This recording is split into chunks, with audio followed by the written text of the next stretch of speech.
Bonjour, bien-aimé. Bonjour, mon frère. J'ai dit bonjour, les frères. Bonjour, mon frère. Bonjour, ma soeur. Vous allez bien? Ça va?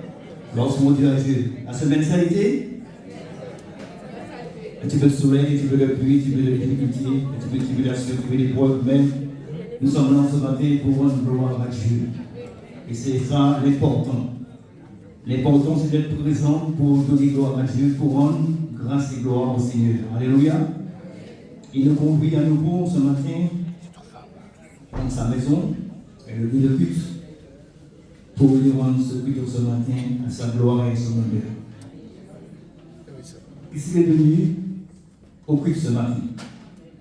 Qui s'est venu ce matin au culte? Les Christians ce matin est venu rendre un culte à son papa. Maman, 3 personnes?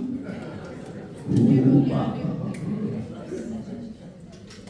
Le Seigneur est fidèle, le Seigneur est bon. Dieu est fidèle.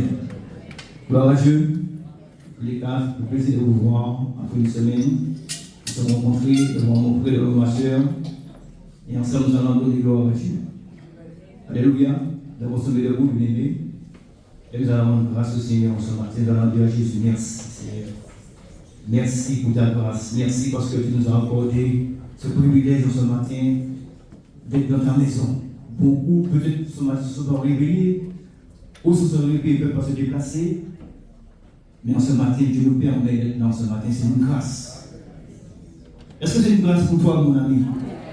Est-ce que c'est une grâce pour toi, mon frère, ma soeur, ce matin, d'être présent ici, alléluia?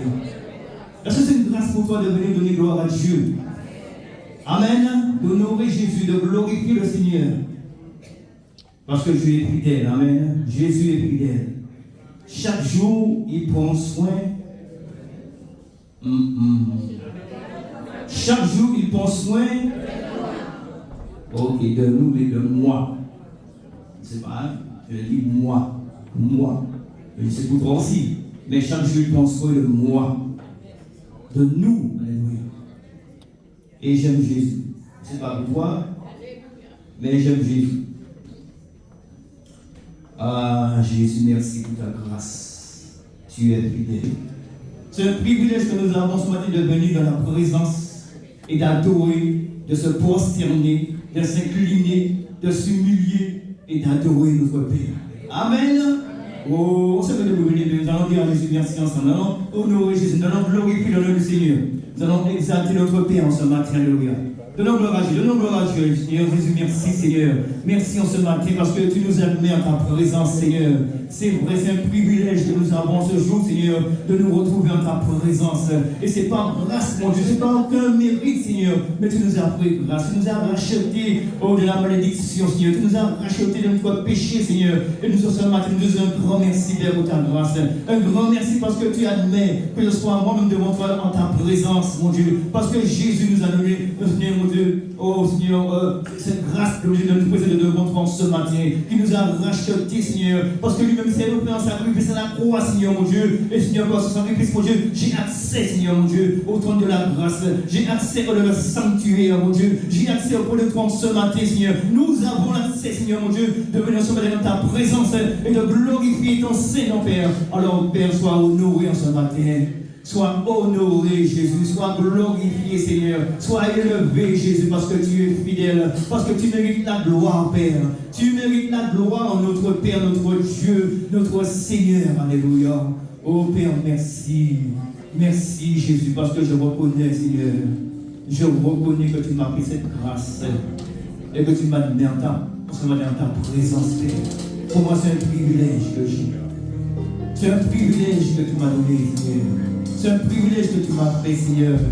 Ainsi que mon frère et ma soeur ce matin. Alors nous sommes là, Seigneur mon Dieu, pour te rendre grâce et don ce matin. Merci, Seigneur, pour ta grâce. Et je vous laisse en compagnie du groupe de louange, vous l'aimez. Et après, nous allons venir. Nous gloire à Dieu. Que Dieu vous bénisse, mes soeurs. Alléluia.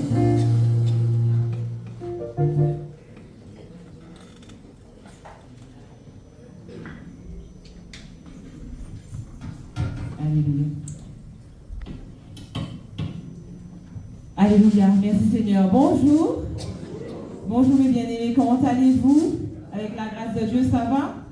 Ça va. Alléluia. Mais sans plus tarder, nous allons louer notre Dieu, nous allons l'adorer, nous allons l'exalter, n'est-ce pas? Est-ce que tu es d'accord avec moi? Est-ce que tu es prête? Tu es prêt, tu es prête à louer Dieu en ce matin? Mais non, je n'entends rien, c'est pas possible. Vous entendez quelque chose? Mais on est d'accord. Est-ce que vous êtes prêts à louer Dieu en ce matin? Amen. Dans Psaume 34, verset 2, il est dit: en tout temps, je bénirai l'Éternel, sa louange sera toujours dans ma bouche. Alléluia, je reprends. En tout temps, je bénirai l'Éternel, car sa louange durera toujours dans ma bouche. Alléluia. Eh bien, nous allons chanter, je loue son nom. Et je veux que vous pouvez frapper des mains, vous pouvez danser pour l'Éternel. Alléluia, on vous toute la gloire, il mérite tout l'honneur. Il m'a fait du bien durant cette semaine. Il m'a fait du bien. Ce matin, je veux le louer, je veux l'adorer, parce qu'il mérite toute la gloire. N'est-ce pas? On y va.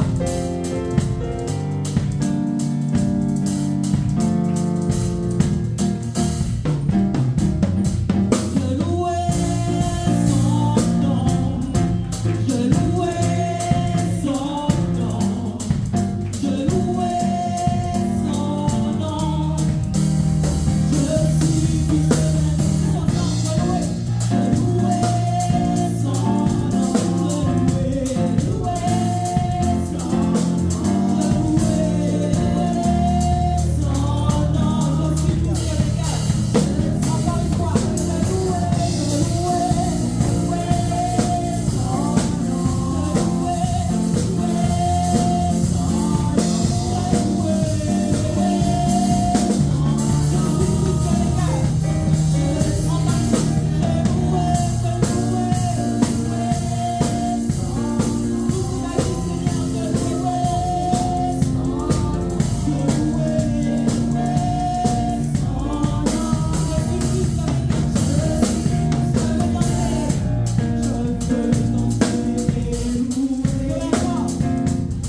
fidélité.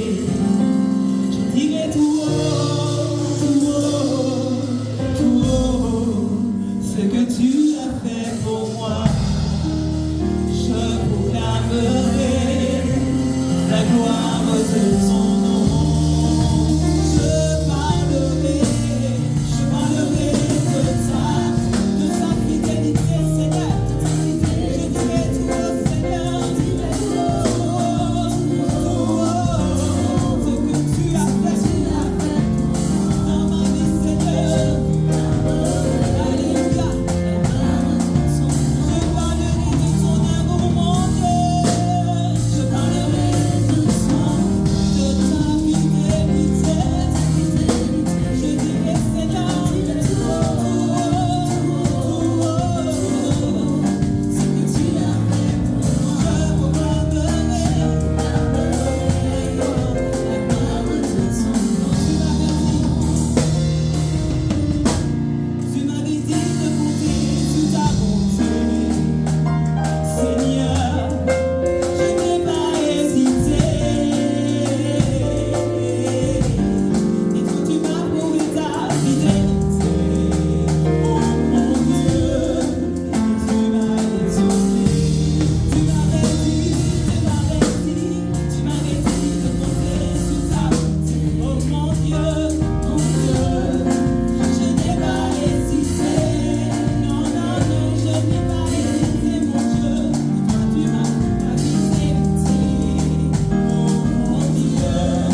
t'adorer, te glorifier. Seigneur, viens encore prendre toute la place qui t'est due, Père.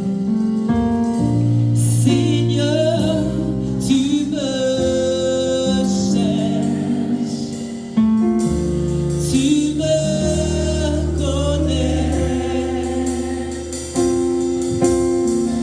Et si je t'oublie, je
adoré.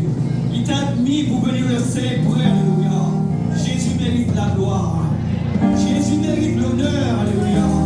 Oh Jésus, l'autre chant disait que le volet est déchiré, maintenant j'ai assez, alléluia.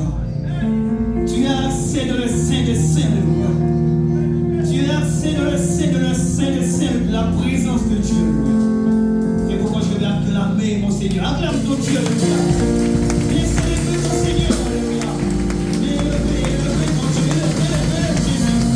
Oh non, Jésus, oh non, Jésus. Prends des acclamations, prends des alléluia. Tous un cri de joie pour Jésus. Tous un cri de joie.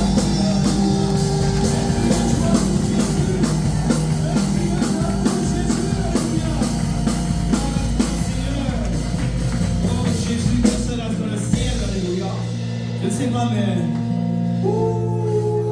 Jésus est admirable. Jésus est bon. Oh, je me prosterne dans le sanctuaire, alléluia, pour contempler mon Dieu. C'est ce que dit David, voir sa gloire et sa puissance. Psalm 63. Amen. Il est bon, les frères. Gloire à Dieu. Soyez tous bénis. Seigneur, Père, grâce. Oh, mon Seigneur et mon Dieu.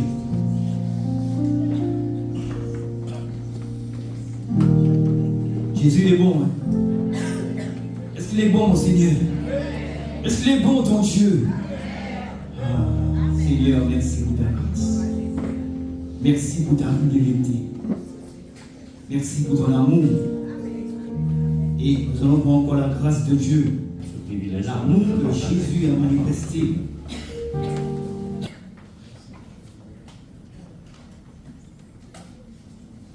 Merci Pasteur Hugo, merci à tous. Bonjour tout le monde. Bonjour. Vous allez bien? Oh Dieu. Alors j'avertis, regardez bien vos montres. Pour ceux qui veulent partir à 11h pile et qui voudraient se faire du mauvais sang pour du monde, ils n'ont pas fait des pièces. Alors je vous mets à l'aise. Si à 11h vous voulez partir, vous partez. Mais je ne vous le conseille pas. Le Seigneur Jésus est vivant, il est fidèle. J'ai déjà prié pour vous, j'ai déjà prié pour moi. Que sa grâce donc soit sur nous ce matin, sur nous tous. Et que nous ayons des oreilles pour entendre ce qu'il veut nous dire et comprendre. Saisir. Aussi bien ici, sur Internet, soyez tous bénis, notre Jésus-Christ. Le titre du message ce matin, en fait, je ne suis pas très loin de voir même la même pensée que le frère Didier dimanche dernier. Alors, lorsque j'ai vu qu'il a porté ce message dimanche, j'ai dit, moi, du coup, je vais parler d'autre chose, puisque j'étais en ballottage avec un autre message.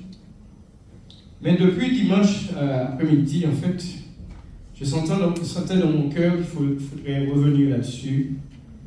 Et lundi matin, en me réveillant dans ma communion avec le Seigneur, je dis, bon Seigneur, dis-moi, là, il faut que tu me parles clairement, qu'est-ce que je fais. Donc, le Seigneur m'a confirmé. Et tout au long de la semaine, là, il m'a confirmé qu'il fallait parler de la même chose. Alors, le titre du message, vous l'avez? Tu ne peux pas grossir, non? C'est pas possible. Parce qu'il y en a qui sont... Tu sais, le titre, c'est très important. Hein? Parce qu'on va regarder bien ce que j'ai écrit. Donc, vous lisez, pas de... Ah. Vous avez vu ce que j'ai fait à transformation? C'est pas comme ça qu'on écrit transformation en français. Hein? C'est volontaire. Alors, les spécialistes, vous savez, si c'est un préfixe ou un suffixe. En tout cas, le trans qu'il y a devant, vous savez que ce terme est très employé de nos jours, n'est-ce pas? On parle de trans? Ok. Donc, trans veut dire que on passe dans un autre état. Il y a un changement. Et regardez que dans le mot, il y a donc trans, cette étape ou de changement, cette transition, on va dire. Et il y a aussi formation dans le même mot. Pas de transformation sans formation. C'est ce que je vous propose ce matin. Je crois que Dieu insiste là-dessus pour plusieurs raisons. Vous savez, dans la vie chrétienne, déjà, il faut noter quelque chose qui est très important de nos jours et qui est de plus en plus, une évidence, c'est l'apparence en fait. Un peu dans tout de la société. Par exemple, au niveau politique, auparavant, vous voyez, quand un homme politique disait, même s'il y avait il y avait toujours une petite part de mensonge, mais vous comprenez, il y avait quand même l'authenticité. Aujourd'hui, c'est bien moins vrai. La personne parle et tout sérieusement. Très souvent, il y a beaucoup de mensonges. Il y a une apparence. Et le Seigneur veut que son Église soit vraie. C'est-à-dire son Église, c'est-à-dire moi et toi qui formons l'Église.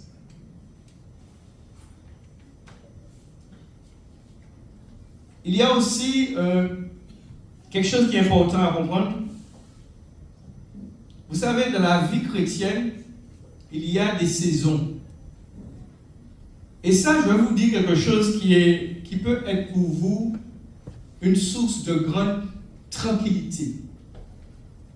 Aussi bien pour vous-même personnellement, et je dirais qu'un dirigeant d'église aussi devrait saisir ça, devrait comprendre ça. C'est-à-dire qu'avec Dieu, et regardez bien dans la Bible, vous allez voir qu'il y a des saisons, il y a des périodes, il y a des moments où même l'enfant de Dieu voudrait faire quelque chose qui est en fait de la volonté de Dieu, mais c'est comme si Dieu dit, ce n'est pas le moment. Dieu empêche la chose. Nous savons que, par exemple, Paul a voulu prêcher tel endroit, ce qui est biblique, mais que la Bible nous dit que le Saint-Esprit l'a empêché de faire ça. L'Ecclésiaste va nous dire qu'il y a un temps pour toutes choses. Et ça, je vous dis, si vous saisissez ça dans votre vie, ce sera pour vous une source de tranquillité et de paix. Ça, c'est très important à comprendre. Le Seigneur m'en a parlé notamment pour la construction de cet esprit. Donc, à un moment donné, je me battais en prière et tout. Alors, ça ne veut pas dire qu'il ne faut pas se battre en prière, hein, parce qu'il y a des fois où il y a effectivement des oppositions qui sont là. Mais, vous voyez, tout c'est d'être guidé par Dieu en toutes choses. Vous voyez, des fois, vous pouvez vous battre à prier pour quelque chose, parce que vous n'avez pas encore compris que ce n'est pas le temps. Vous n'êtes pas guidé, vous êtes simplement, oui, la Bible dit ça, il faut prier. Alors on prie, oui. Mais vous comprenez, c'est très important. Et ça demande quoi? Ça demande, il n'y a pas de secret, ça demande une relation intime avec Dieu par son Saint-Esprit. Si vous n'avez pas ça, alors vous pouvez vous épuiser parce que vous ne comprenez pas ce qui se passe. Au Saint-Esprit, à un moment donné, le Seigneur m'a fait comprendre qu'il a commencé quelque chose. Il va l'achever. Et j'en ai déjà parlé ici, et je le redis encore ce matin, puisqu'on parle de transformation. Un jour, le Seigneur m'a fait comprendre dans ma communion avec lui, il me disait, mais Joël, ça sert à quoi que je vous donne un bâtiment tout neuf, des carreaux tout neufs, une peinture toute neuve, une clim parfaite, et que toi-même, et tous ceux que je vais mettre là, pour prendre soin de ceux que je vais envoyer là, vous n'êtes pas transformés. Ça sert à quoi? Et donc, durant ce temps d'attente-là, où des fois on se plaint, certains disent, mais c'est pas possible depuis le temps. On peut même s'en prendre au comité, à ceux qui prennent les décisions, qui vont à la mairie, etc., qui font les démarches. Mais qu'est-ce qu'il faut? Alors qu'en fait, Dieu est en train de dire, mais j'attends que vous soyez travaillés intérieurement pour recevoir ceux que je vais envoyer là.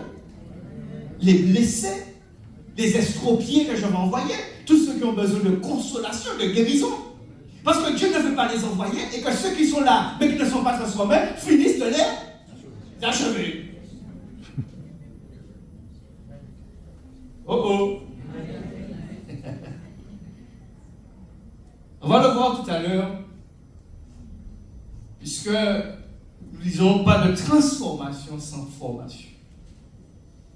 Et j'en ai déjà parlé, je vais revenir tout à l'heure à la fin du message là-dessus, mais j'en touche déjà un mot. Vous savez, dans le Nouveau Testament, et j'en ai déjà parlé ici, dans l'Ancien Testament, dans les épreuves, vous avez beaucoup de plaintes.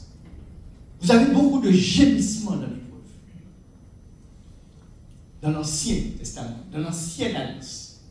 Mais dans le Nouveau Testament, où Jésus-Christ est venu, et nous l'avons chanté, ton nom est au-dessus de tout nom. Et je porte ce nom, tu portes ce nom en tant que chrétien. Tu portes le nom de Jésus. Ce nom qui est au-dessus de tout nom. Dans le Nouveau Testament, l'épreuve est là pour être transformée en victoire. L'épreuve est là, et vous le savez très bien, Jacques nous le dit, de regarder comme un sujet de joie complète les diverses épreuves par lesquelles vous passez, auxquelles vous êtes exposés. Parce que c'est là que je veux vous former. Transformer. Quand on vient au Seigneur, mes bien-aimés, il y a quelque chose qui se passe tout de suite. Si quelqu'un est sincère, il naît de nouveau. Il y a la nouvelle naissance qui se produit. Amen. Ok, c'est un miracle. C'est instantané. Mais dimanche dernier, il y a un pasteur qui disait dans son sermon, que j'écoutais, il disait, et c'est vrai, c'est biblique, la nouvelle naissance. Et puis il disait, mais je n'entends pas parler de nouvelle croissance. Nous sommes nés selon la chair et le sang. Et qu'est-ce qui s'est passé? Nous avons cru. Le verbe croître. Nous avons grandi. Maintenant, nous sommes nés de nouveau en Christ. Donc, nous avons eu la nouvelle naissance. Mais nous sommes appelés à croître. Est-ce que tu es d'accord avec ça? Tu es appelé à grandir. Tu es appelé à croître. Donc là, on parle spirituellement. On parle de ton être intérieur. Tu es appelé à croître. Tu es appelé à grandir. À changer, à être transformé. Et c'est important, c'est tellement important. Tous les hommes de Dieu, mes bien-aimés, dans la Bible, ont été formés. Puis, transformés. Ils ont été d'abord formés. On va le voir avec des exemples concrets. Je vous assure. Il n'y a pas de transformation sans au préalable une formation. Dans 1 Samuel chapitre 16, David va être moins comme moi. 1 Samuel chapitre 16, Dieu envoie Samuel. Dieu lui dit, je vais te montrer celui que je désire comme moi. On connaît l'histoire, et puis, lorsque, effectivement, David passe tous les frères de... Samuel passe tous les frères de David, puisque David n'est pas là, et Samuel qui sait que Dieu l'a envoyé parmi les fils d'Isaïe pour choisir le futur roi, il dit à Isaïe, mais est-ce que ce sont... Puisqu'à chaque fois Dieu lui dit non, il passe les 7 premiers frères, et à la fin, Samuel qui sait que David l'a envoyé, il dit, mais est-ce que c'est... Dieu l'a envoyé. C'est seulement... David a oublié. Isaïe lui dit, oui, il y a le petit gueule là, David. Et Samuel lui dit, envoie le chercher parce que on ne va pas, je ne vais pas sortir d'ici tant que je ne le vois pas. Et une fois que David paraît, Dieu lui dit, lève-toi, moins de, c'est lui. Et tout de suite, il reçoit ce qu'on appelle l'onction royale, une grâce particulière. Et il est touché par Dieu. Ok. Donc, il a reçu l'onction royale. Et je vais vous dire que lorsque nous acceptons le Seigneur Jésus-Christ, lorsque nous passons par les eaux du baptême, c'est la même chose qui se fait. Tout de suite, il y a un sceau qui est posé sur nous. Tout de suite. Pourtant, nous sommes encore couplés, couplants, nous ne sommes pas encore, c'est pas encore ça. Hein? Mais cette grâce de Dieu nous est accordée tout de suite. Mais dans 1 Samuel 16, au verset 21, va au verset 21, verset 21 à 23. David arriva auprès de Saül et se présenta. N'oubliez pas, il est déjà moins. David arrive auprès de Saül, se présente devant lui et il va plaire à Saül beaucoup. Et première chose, il va être désigné par Saül pour quoi faire?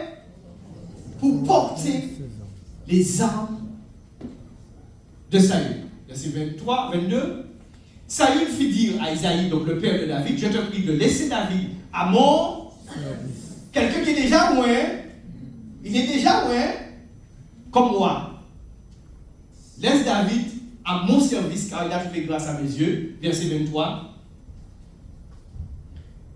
Et lorsque l'Esprit de Dieu était sur Saül, c'est un mauvais esprit, la Bible l'appelle comme ça, c'est un mauvais esprit, un démon, David prenait la harpe. Qu'est-ce qu'il faisait? Il jouait, il était musicien.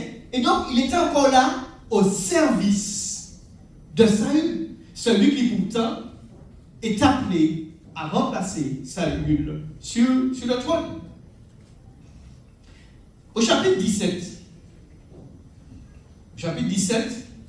versets 17 et 18. Toujours dans 1 Samuel, chapitre 17, versets 17 et 18. Qu'est-ce qu'il nous est dit là? Lorsque donc Dieu envoie David, évidemment, David ne sait pas encore, il n'est pas encore au courant qu'il va être confronté à Goliath. Ce n'est pas encore prévu, mais c'est prévu par Dieu. Donc Isaïe dit à David, puisqu'il y a Goliath qui menace, il y a ses frères qui sont déjà engagés avec Saül dans l'armée. Donc son papa lui dit, puisque vous voyez David comme le petit dernier, le petit garçon qui est là, et puis lui dit, prends tout pour tes frères, cet épha de grains rôtis et ces 10 pains, et cours au camp vers tes frères. On voit encore que David est au service. Porte aussi ces 10 fromages au chef de l'ouvrier, tu verras si tes frères se portent bien, et tu me donneras de nouvelles sûres. Un gars qui a déjà été loin, regardez, vous voyez, il est en formation. Et c'est cette formation-là qui l'amène à la transformation, qui l'amène à ce qu'il sera vraiment. Il est très important. Si vous ne saisissez pas ça de votre vie chrétienne, alors vous passez à côté. Il est déjà loin. Toujours au chapitre 17, maintenant, allons dans le verset 33 à 37. Chapitre 17, verset 33 à 37. Donc, on va voir là la formation avant d'être transformé en cet homme de guerre. Cet homme qui va dépasser Goliath. Puisque c'est à partir de ce moment-là que David va prendre vraiment de l'ascension. Et donc, lorsque finalement David dit, puisqu'il voit le Philistin, Goliath, je ne veux pas traîner trop parce que le temps va passer très vite, donc je vous invite à lire vraiment l'histoire complètement chez vous. Mais Saül va lui proposer il va lui dire déjà, parce que David se propose pour aller combattre ce Philistin. Et Saül lui dit, tu ne peux pas aller te battre avec ce Philistin car tu es un enfant. Il est un homme de guerre dès sa jeunesse. On continue. On va aller jusqu'au verset 37. Et David lui répond à Saül, il lui dit, ton serviteur faisait paître les brebis de son père. Et quand un lion ou un ours venait en enlever une du troupeau, qu'est-ce qui se passait? Je courais après lui, je le frappais et j'arrachais la brebis de sa gueule. S'il se dressait contre moi, je le saisissais par la gorge, je le frappais, je le tuais. Notez que tout se passe là, ce qui se passe là, David est hors caméra là. Cela veut dire que c'est quelque chose qui se passe entre ces animaux, entre ces lions, ces ours et lui, et Dieu. Parce que là, il était en formation. C'est pour ça que maintenant, il a cette assurance devant Goliath. Parce qu'il a été préalablement formé, enfant de Dieu. Est-ce que tu te laisses former? Est-ce que tu te laisses former? Parce que Dieu veut te former. Vous voyez, il y a ce miracle, je vous ai dit, lorsque nous acceptons Christ. Il y a ce miracle qui est immédiat. Nous sommes nés de nouveau. Oui, on peut dire qu'il y a une transformation. Et d'ailleurs, il y a des gens qui, une fois qu'ils acceptent Christ, il y a des habitudes, de mauvaises choses qui sont automatiquement vues. Tout de suite, il y a des choses, boum! Allez, je te dis ça. Il y a des gens, quand ils acceptent Christ, quand ils passent par les éducateurs, ils acceptent le Seigneur, il y a des choses qui sont tout de suite enlevées. Mais le problème, c'est que le travail, là, n'est pas fini pour autant. Parce qu'il y a tellement de choses que Dieu veut.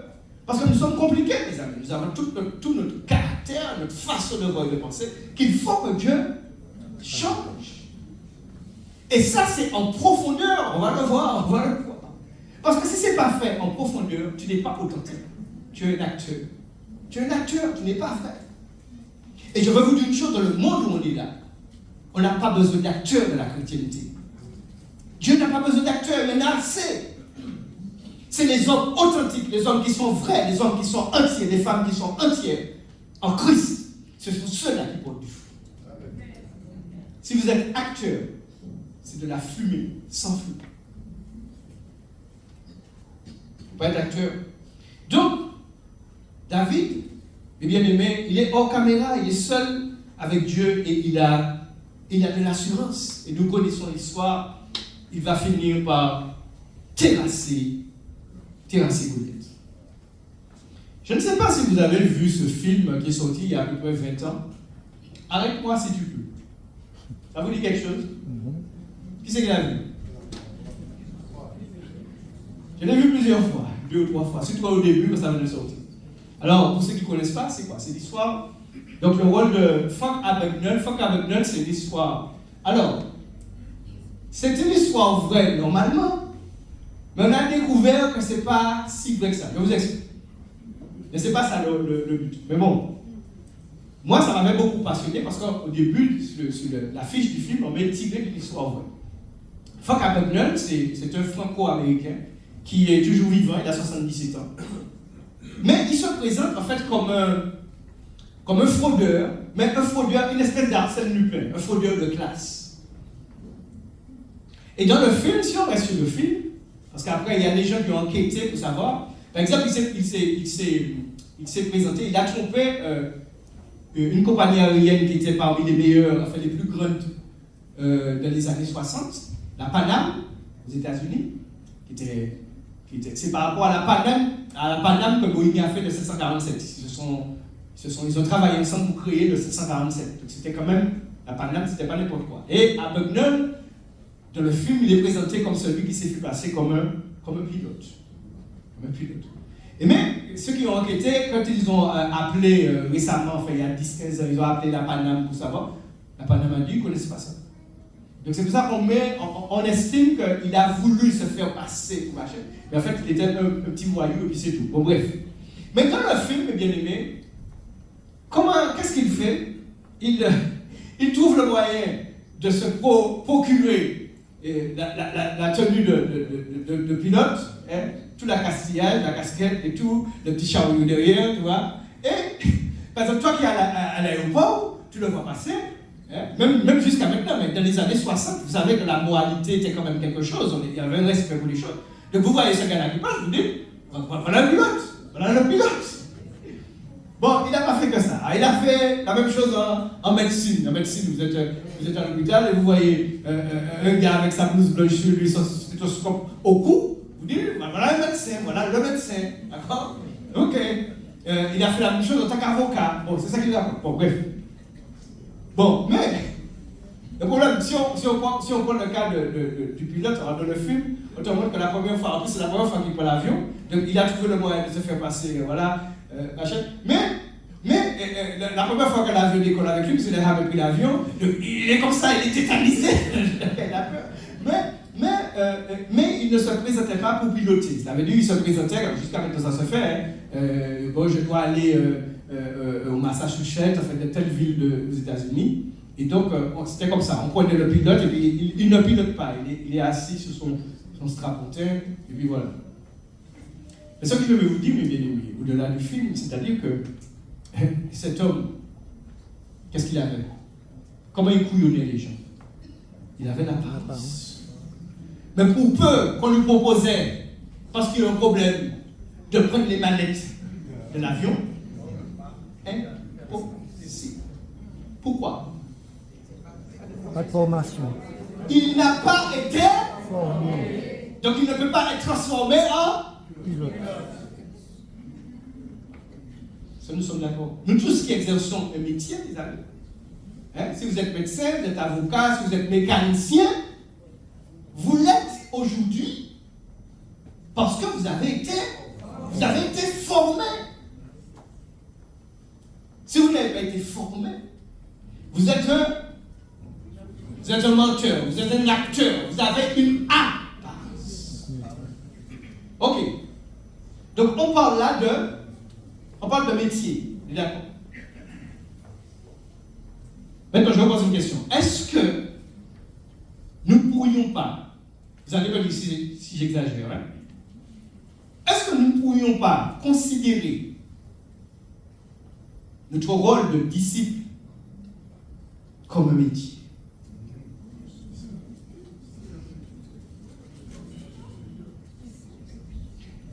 Nous tous qui travaillons, mes amis. Alors je sais qu'il y a le verset qui dit que lorsque nous travaillons, nous faisons quelque chose, de le faire comme pour le Seigneur. Mais je ne suis pas sûr que c'est la première chose qui nous vient à l'esprit lorsque nous sommes sérieux de notre travail. Je ne suis pas sûr. Je crois plutôt que nous savons très bien que si nous ne sommes pas sérieux de notre travail et que nous ne le faisons pas bien, nous serons mis à la porte. Et que nous aurons un petit problème pour payer tout ce que nous avons à payer. Hein? Donc pour ceux, je suis très content pour vous, hein, pour ceux qui mettent en avant, lorsque tu travailles, fais-le comme pour le Seigneur. C'est bien, mon frère, merci. Donc j'y pense aussi, hein, j'y vais beaucoup pour l'argent. J'y vais beaucoup pour le salaire. Et des fois je me dis, mais qu'est-ce qui prend aux jeunes de mettre la retraite aussi loin? Parce que mes amis de finir et puis ça. Donc est-ce que j'aime mon travail, autant le salaire m'intéresse.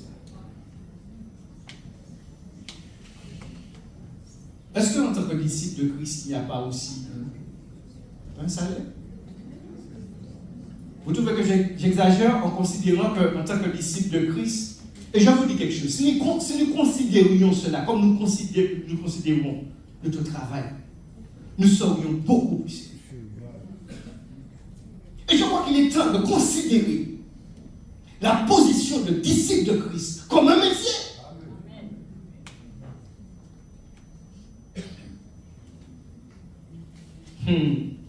Alors, ce n'est pas moi qui parle de ça, mes amis. 1 Corinthiens 3, verset 8 et 9. 1 Corinthiens 3, verset 8 et 9.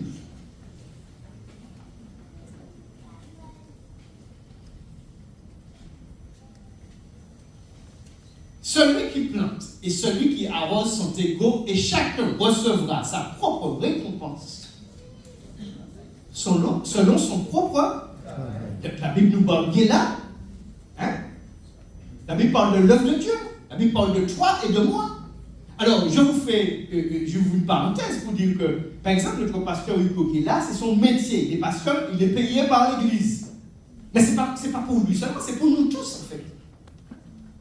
Nous sommes tous appelés à planter. Ce matin, j'ai invité du monde, comme n'importe qui parmi nous peut inviter du monde, peut semer, n'est-ce pas? C'est un travail, mes amis. Et puis, le verset d'après qui nous dit que nous sommes ouvriers avec Dieu. Donc, tout ça fait penser à un travail, mes amis. Tout employé, tout ouvrier, tout spécialiste sera, après avoir été formé pour être transformé, je l'ai dit tout à l'heure là, en pilote, en médecin, en maçon, en cuisinier, tout ce que vous voulez. Pour l'être, il faut être formé. Il faut apprendre. Luc 6, verset 40, la Bible nous dit que tout disciple accompli, ça veut dire terminé, ça veut dire formé. Tout disciple accompli sera comme son maître. C'est-à-dire transformé à son image. Et j'ai oublié de vous donner Romains 12, verset 3, parce que lorsqu'un lundi matin, j'ai demandé à Dieu, est-ce qu'il faut que je parle de la même chose que Didier? Et puis j'ai dit, Seigneur, parle-moi tranquillement. J'étais là, ma Bible. Et quand j'ouvre ma Bible, mes amis, verset 3, Romains 12, verset 3. C'est ça, Romains 12, verset 3. Donc il parle d'être transformé par le renouvellement d'intelligence. Verset 2. 12, 2. Donc, c'est ça que le Seigneur m'a donné, et mes yeux sont tombés directement sur soyez transformés. C'est ça. Quand j'ai ouvert ma Bible, je dis, c'est là que je vais parler de transformation, et quand j'ouvre la Bible, je suis tombé directement. Ne vous conformez pas au siècle présent, mais soyez transformés par le renouvellement de l'intelligence. Ça veut dire que la Bible nous parle de notre être intérieur. C'est pourquoi je vous ai dit que pour comprendre qu'il y a des saisons, vous voyez, des fois nous insistons, par exemple, je vais vous dire quelque chose pour parler des saisons. Lorsque je suis venu ici en 1990, première fois, il y avait le pasteur Prudhomme qui était en fonction. Alors c'est le Prudhomme, défunt pasteur Prudhomme qui est parti. C'était un homme charismatique qui avait reçu beaucoup pour des révélations directes. C'est-à-dire quelqu'un est là et il recevait clairement de la vie de la personne telle chose. C'était pas à peu près, c'était pas un petit peu quoi, c'était précis. Et puis la guérison, oui, quand il priait pour quelqu'un empressé, c'était cancer, n'importe quoi. J'ai vu des gens être guéris par cet homme, j'ai vu cela. Mais c'était une saison, mes amis. Je vous l'ai dit. Et pour moi, personnellement, le frère Prudhomme m'a marqué. Et donc, moi, je me suis dit, c'est ça l'évangile. L'évangile, c'est ça. L'évangile, c'est que ça. Et lorsque j'entendais un pasteur qui parlait tranquillement, mais qui n'avait pas cette puissance, j'écoutais à demi-mot. Et c'est ainsi qu'à peu près 2 ans après, notre frère Maurice est arrivé parmi nous. Et puis lui, il a commencé à parler. Alors, 2 choses. Que dit la parole de Dieu? Question. Et puis après, affirmation, la parole de Dieu dit. Que dit? Alors, il y avait un problème, mais il dit, que dit la parole de Dieu? C'était sa façon de régler les choses de la vie des gens. Que dit la parole de Dieu? Et puis 2 fois, quand tu répondais c'est ça, il te dit, la parole de Dieu dit. Mais qu'est-ce qui m'est arrivé, mes amis? J'avais une facette de l'évangile qui était Marcel Prudhomme, la puissance. Et je ne dis pas que frère n'a pas la puissance, parce qu'il a été guéri, des gens étaient guéris par lui. Au nom de Jésus, il a imposé des gens. Mais ce n'était pas le même ministère. Ce qui fait que moi, pendant des années, je vous ai témoigné de ça ici, je le témoigne devant lui, j'ai considéré ce qu'il disait, mais à demi, à moitié. C'était une grosse erreur. Jusqu'à ce qu'à un moment donné, 20 ans plus tard, Dieu me dit, mais lorsqu'il t'a dit telle chose, c'est moi qui te parle. Tu n'as pas considéré ma parole, mon ami.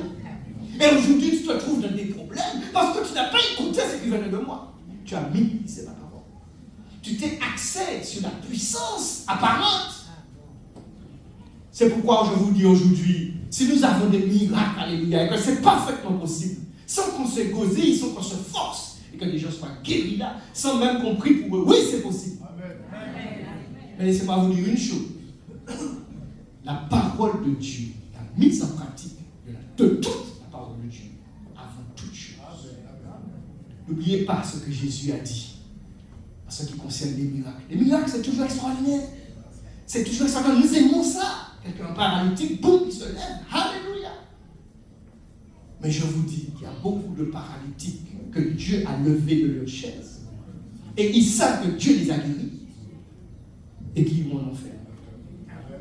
Vous savez pourquoi? Parce qu'après que Dieu leur a redonné à nouveau la mobilité, ils se sont éloignés.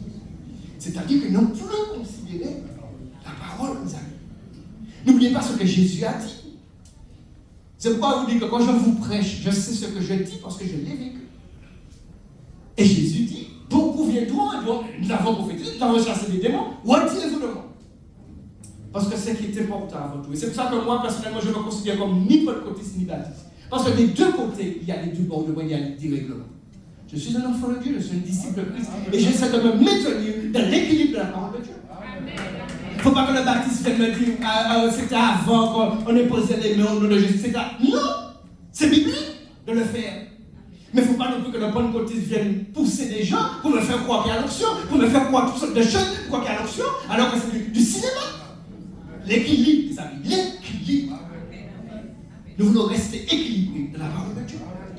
Je peux mener un moment de louange au piano où il y a le feu, mais je peux aussi très bien tranquillement. Voilà. Je peux très bien aussi calmer les instruments et puis entendre le peuple qui adore Dieu et que c'est beau, mes amis. Vous comprenez? Nous ne voulons pas de la tenue du pilote.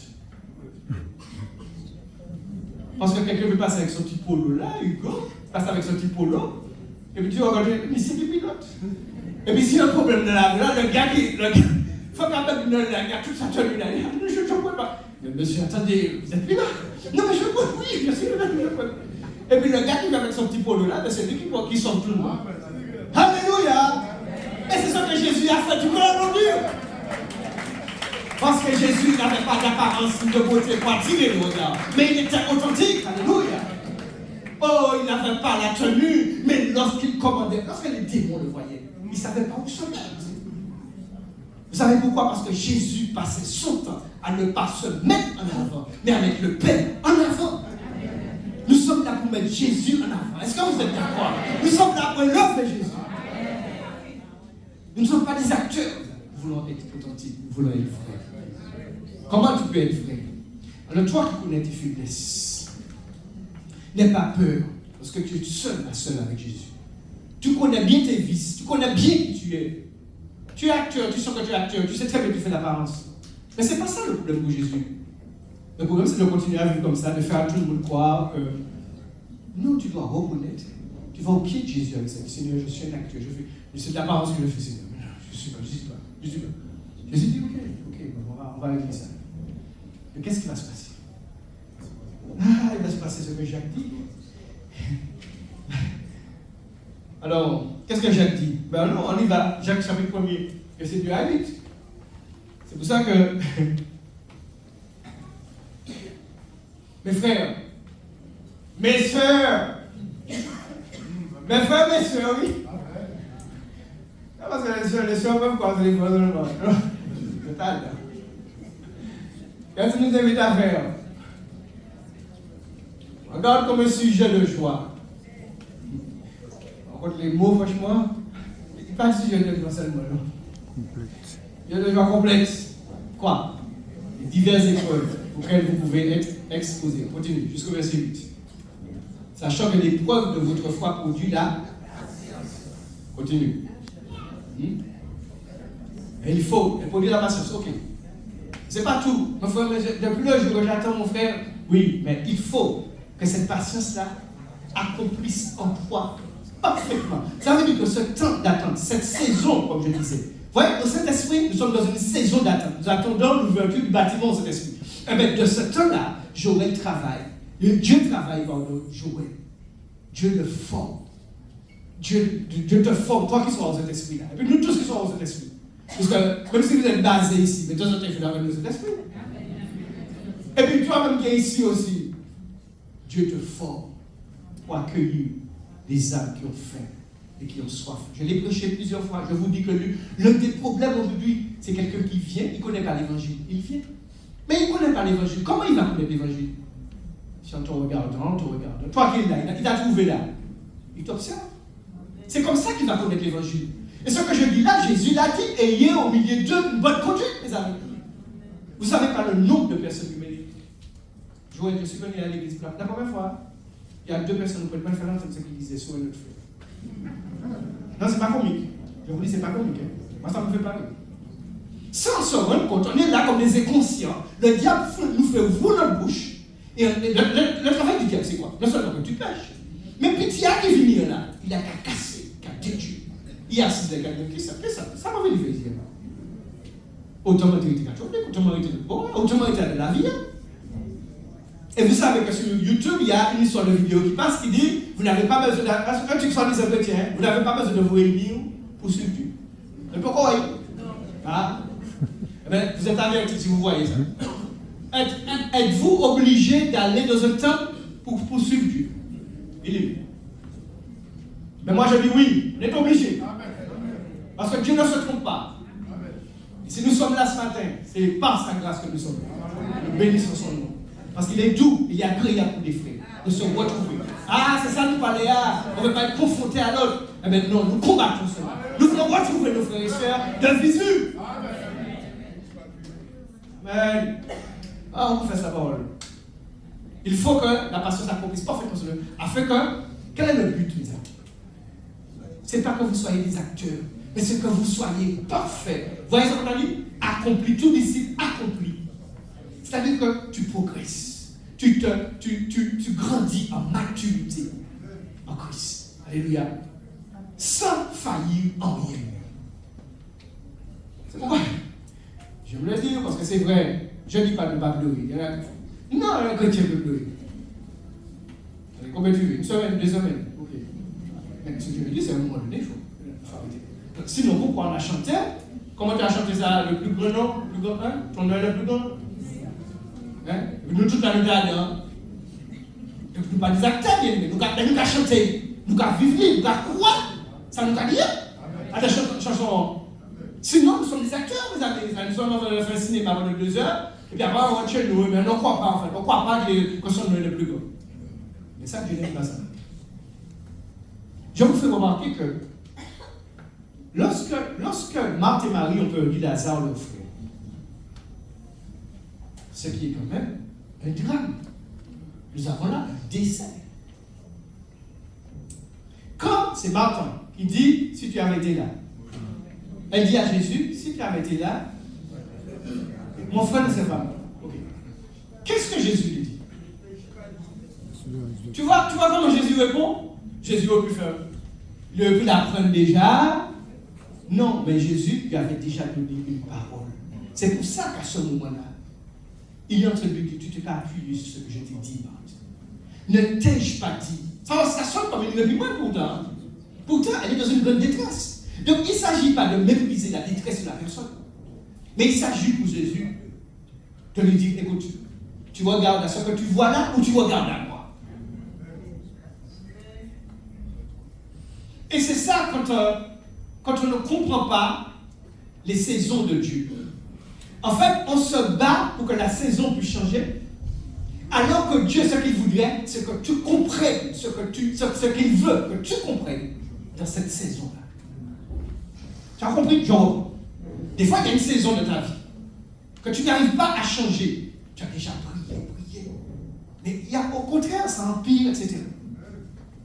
Et des fois, c'est que tu es dans une période de ta vie. J'ai vécu ça. Il y a une période où tu as même l'impression que Dieu n'est pas là. Mais dans ce temps-là, Dieu veut que tu cherches à comprendre ce que lui, il veut que tu comprennes. Parce qu'il y a quelque chose à comprendre dans ce temps-là. Oh! C'est pour ça qu'au Saint-Esprit, oui, quand tu passes là, tu vois le bâtiment, je vous dis, quand tu as abandonné, certains doivent se dire, regardez, ils ont commencé, ils ne peuvent pas achever. Non, il y a une saison. Amen. Et c'est que Dieu commence, il achève. Alléluia. Et quand c'est comme ça, les autres peuvent vivre, toi tu es apaisé. Tu es tranquille, tu es confiant. Mais c'est toujours la même chose, mes amis. Comment je sais ça? Comment Dieu se révèle à moi? Mais c'est en le cherchant. C'est en cherchant Dieu. Il faut chercher Dieu. Si tu ne cherches pas Dieu, tu commences à tomber dans le jugement, tu commences à critiquer l'autre. Celui qui te persécute là, celui qui t'a dit au gaz là, t'as dit au gaz là. Il te donne du gaz, il te fatigue. Dieu veut te former au travers de ce que tu vis là, pour t'amener à la transformation. Oui. Et nous savons, transformation au caractère de Christ.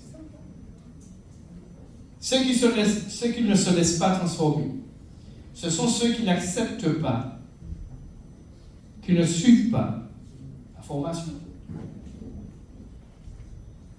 C'est-à-dire qu'ils ne se laissent pas enseigner par le formateur. Moi, 2 ou 3 fois par an, dans mon travail, on m'envoie en formation. Et parfois, c'est barbare. C'est saoulant parfois. Parce que tu as la formation où on t'apprend de nouvelles choses, et puis tu as la formation aussi de recyclage. Recyclage, je veux dire que tu sais déjà. Tu sais déjà. Mais ce que tu ne comprends pas, c'est qu'ils ne sont pas fous ceux qui t'envoient. Parce que tu oublies. Tu oublies, mes amis. Et qu'est-ce qui se passe? Nous avons un formateur, mes amis. Nous avons un formateur. Quand nous sommes en formation pour le travail, le formateur utilise quoi? Il utilise beaucoup ce que je fais là. Il utilise sa langue, il parle. Il utilise sa parole.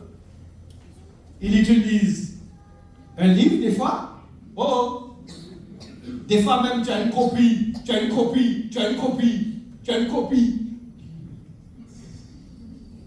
Pour que quand tu rentres chez toi, tu puisses revenir là-dessus. Pas dans la salle de formation seulement, mais tu as ta propre copie. Revenir là-dessus. Et puis, ça s'arrête là? La formation est finie? Bilal, c'est pas fini? Qu'est-ce qu'il faut? Qu'est-ce qui se passe après? Plus fort, Bilal.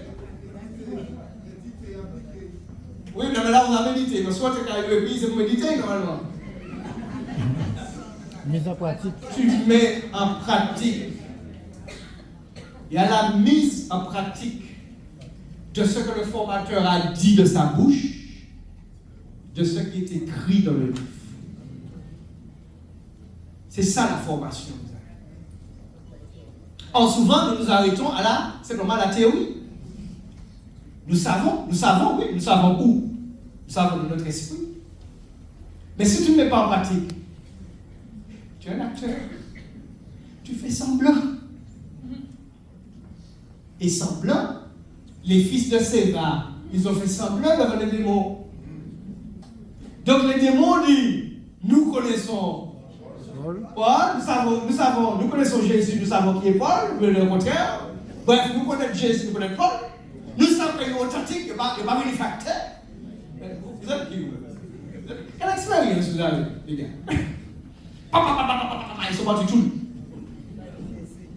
Lorsque chrétien, tu te bases sur le fait que, mon frère, je suis né de nouveau. Hein? Oui, est-ce que tu as grandi? Est-ce que tu as suivi des stages? Hein? Mais bien, mais c'est sérieux. Je vais vous dire quelque chose. Pourquoi je le dis, rigole?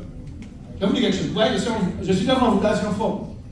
Je vais vous dire quelque chose. Hier après-midi, j'étais bien. J'étais bien. Hier, on va regarder vers minuit. Il y a une oppression, mes amis. J'étais oppressé. J'ai envie de vomir, mais c'est pas ça. Je ne sais pas ce que j'ai. Je sens dans mon cerveau, je sens que ça ne va pas. À un moment donné, je me suis dit, est-ce que je ne vais pas appeler Hugo plus tard pour lui dire que je ne pourrais pas réfléchir? Vous comprenez ce que je vous dis? Le diable savait que j'avais la parole à porter. Le diable savait que j'avais 2 personnes. Vous comprenez? Est-ce que vous suivez les choses? Mais comme je ne suis pas un acteur, j'ai levé ma femme et elle a prié à moi. Et puis j'ai mis ma tête aussi sur ma tribune. Bon, ça c'est l'avantage, effectivement, quand tu as 2. Si j'étais seul, elle ne va pas pouvoir faire ça. Elle a compté que sur Jésus. J'ai compté sur Jésus, mais ça m'a pris. Mais quand même, elle m'a réconforté, ça m'a fait du bien aussi. Mais oui, il a pour ça aussi. Alléluia! Oui, c'est là où on a dit qu'on a fait des bis aux autres. Mais, on a donné ça comme ça là. Mais les canapés, on ne peut pas prier. On ne peut pas. Le diable a mis en séparation là. Moi, je suis là. Est-ce que nous comprenons? C'est pour ça qu'il faut se battre. Quand le diable essaie de vous diviser là dans vos groupes, comprenez ce qu'il est en train de faire. Et battez-vous en prière. Battez-vous en prière. Des fois, tu ne peux pas parler à la personne. Tu ne peux pas lui parler. Tu ne peux pas parler à l'âme de Jésus. Parle à Jésus de la personne. C'est-à-dire, va prier. Et Et puis fais ton introspection aussi. Hein. C'est pas les qui prient, ben, Seigneur, tu vois comment il est, tu vois comment il est, tu vois, il n'est pas bon, Seigneur. Seigneur, je te demande pardon. Non, je me suis mal comporté avec lui, avec elle. Là où j'ai mal fait. Pas mis avec. C'est pour ça. Et quand il finit, quand il est juge, nous toujours beau. Et déjà, le claque comme ça, on va voir, le claque comme ça par rapport à où? C'est où il met comme ça? Eh bien, arrêtons de faire le diable jouer avec nous. Nous avons dit, nous avons chanté, ton nom est au-dessus de tout nom. Comment est-ce que le gars joue? Vous est arrivé jusqu'au bout? Qu'est-ce que j'avais dit? 1, 2 à 8. Alors, on continue. Parce qu'il y en a qui ont fait là. Si quelqu'un d'entre vous manque de sagesse, il demande à Dieu, qui donne à tous simplement et sans reproche. Et lui soit accordé, donné, vas-y encore. Pourquoi? Qu'il demande avec foi, sans douter, car celui qui doute est semblable au flot de la mer, agité par le vent et poussé de l'autre côté. L'autre, oui. 7, 8. Que tel homme ne s'imagine pas qu'il recevra quelque chose du Seigneur. Cet homme est irrésolu, inconstant dans toutes ses voies. Donc il est question de foi. Il est question de foi, il est question de communion avec le Seigneur. Le formateur, oui, je l'ai dit, utilise sa parole pour la mettre en pratique. Vite fait, Matthieu 7, versets 24 à 27. Nous connaissons, mais nous prenons ce support pour bien saisir ce que le formateur nous dit ce matin. Qu'est-ce que le formateur a dit? Quiconque entend ces paroles que je dis, il les met en pratique. Ok, il entend les paroles que le formateur donne.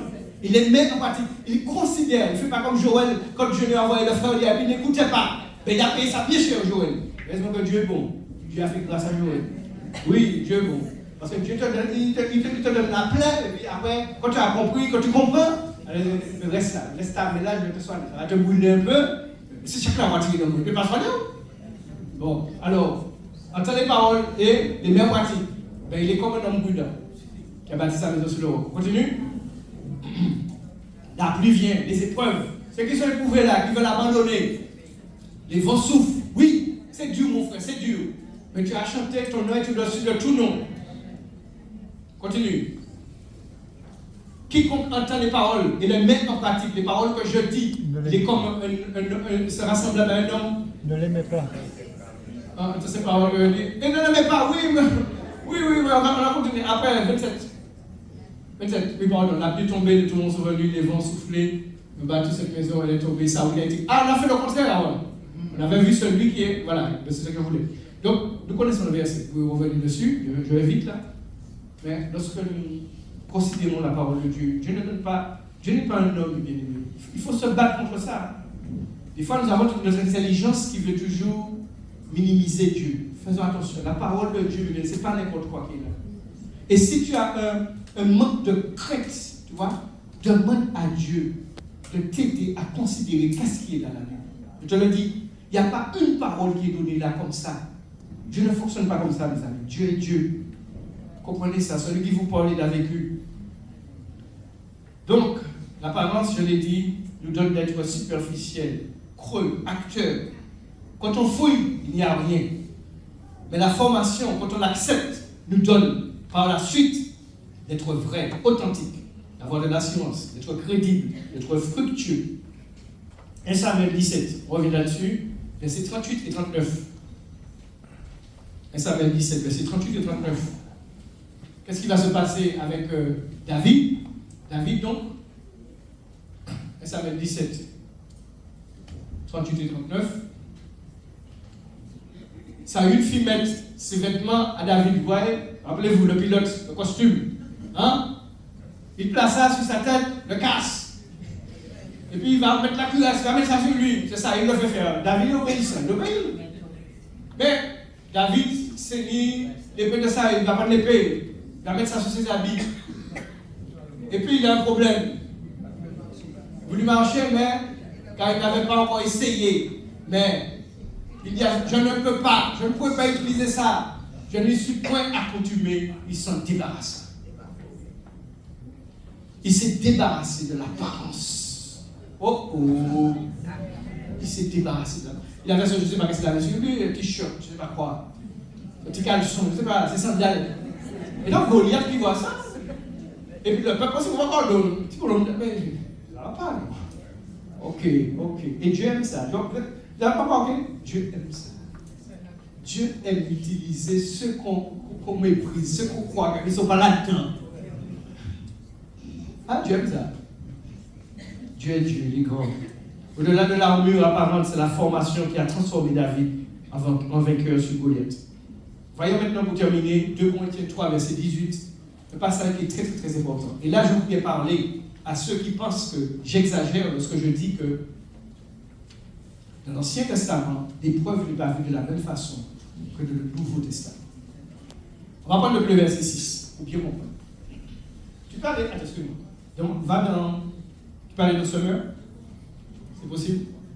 Et tu vas prendre 2 Corinthiens 3, à partir du verset 6.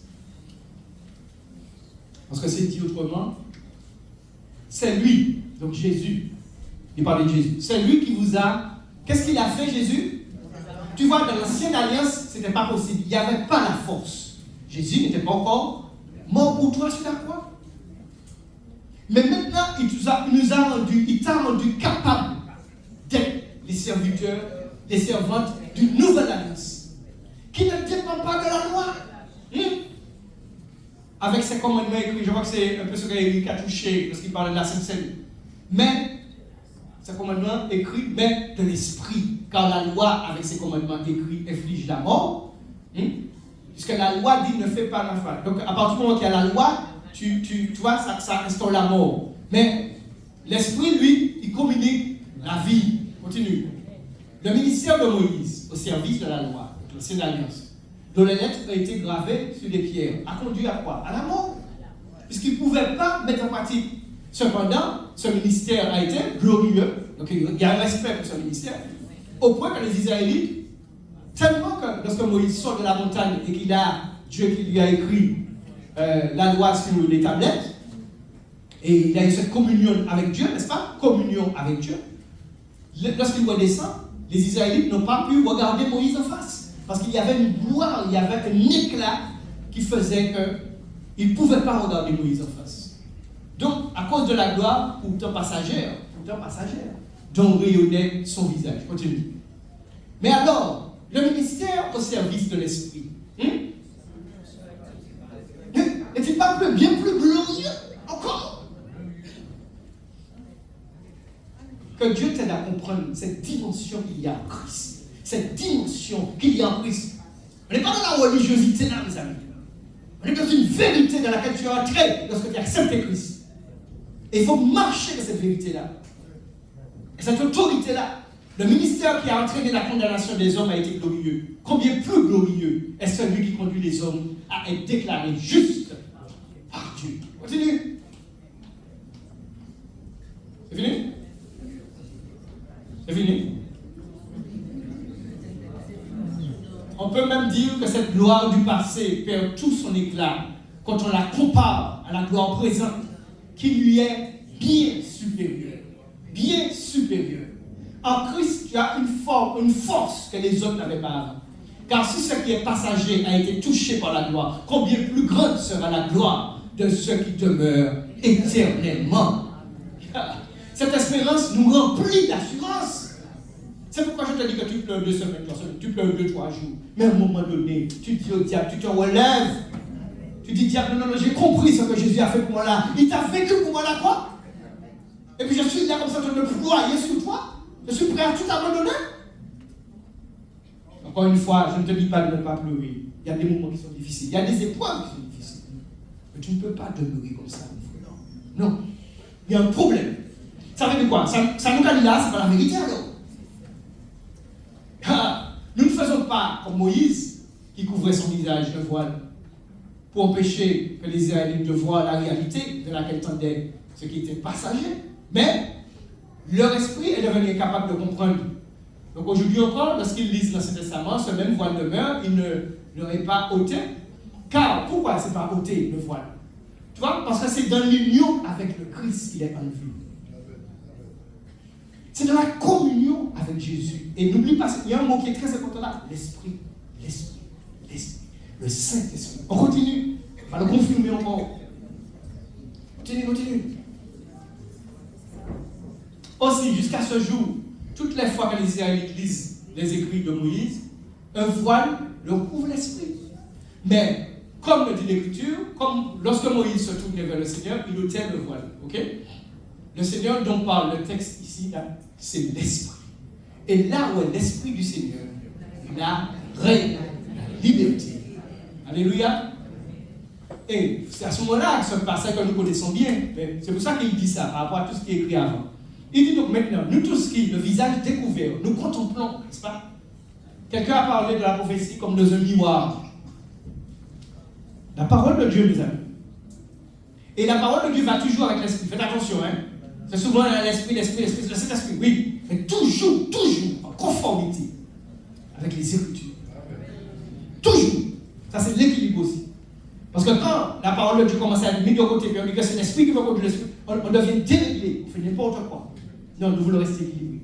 Mais, donc avec la parole, donc comme dans un miroir, la gloire du Seigneur, nous sommes à ce moment-là, nous sommes transformés. C'est-à-dire que, tu comprends, c'est pas un mille que le match, c'est pas ça. C'est que quand plus tu considères la parole de Dieu, de tout ce qu'elle te dit, c'est plus tu rentres dans une transformation à l'image de Christ.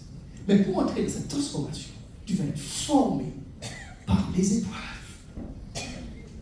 Les épreuves vont te former, et c'est à l'issue de cette formation que tu es transformé en quelqu'un d'autre. Que tu es transformé en vaillant héros. Afin que, alléluia, tu peux terrasser au lit. Gloire à Dieu. Gloire à Dieu.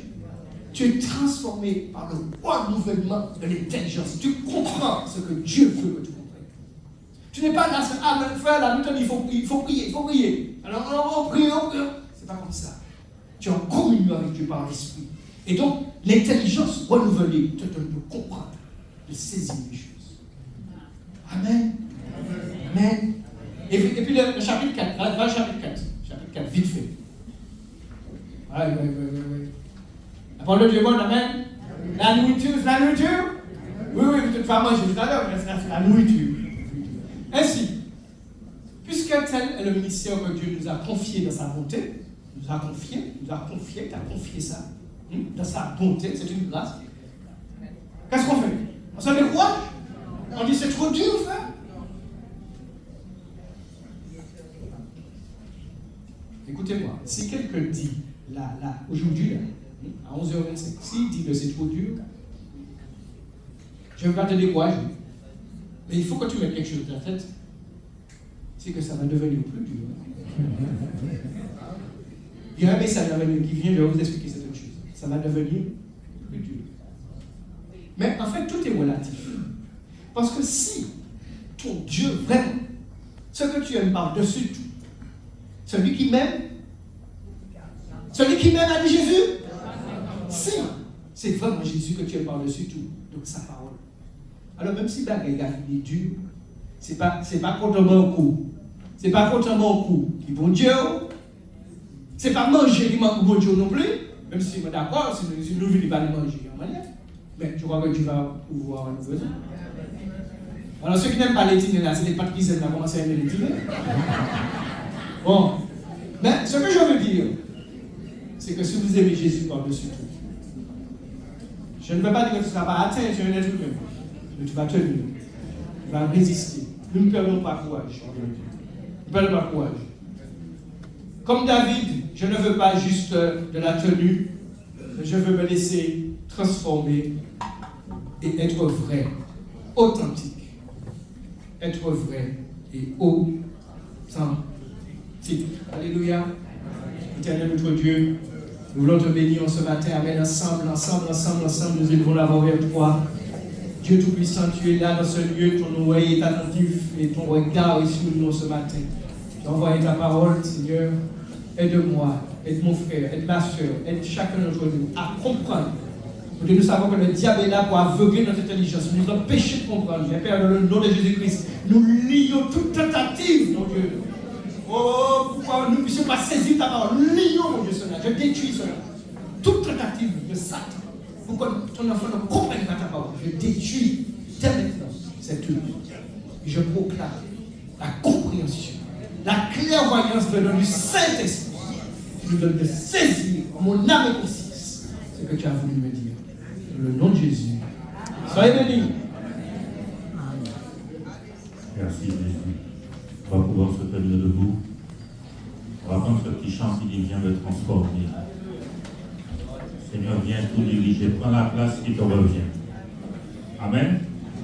Il va nous transformer, comme le frère nous a dit, à travers les épreuves, par son esprit, par sa parole. Tu le connais? Non? Alléluia. Viens me transformer. Viens tout diriger. Prends la place qui te revient. Viens me transformer. Viens tout diriger. Prends la place qui te revient.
Pour